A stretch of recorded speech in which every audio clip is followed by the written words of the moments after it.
أعوذ بالله من الشيطان الرجيم.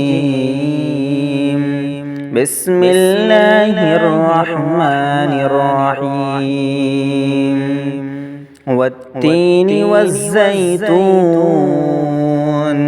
وطور سينين وهذا البلد الأمين.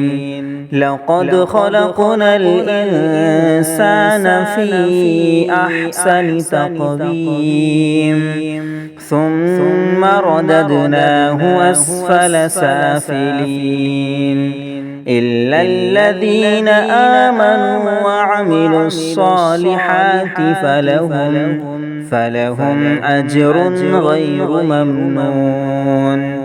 فما يكذبك بعد بالدين أليس الله بأحكم الحاكمين.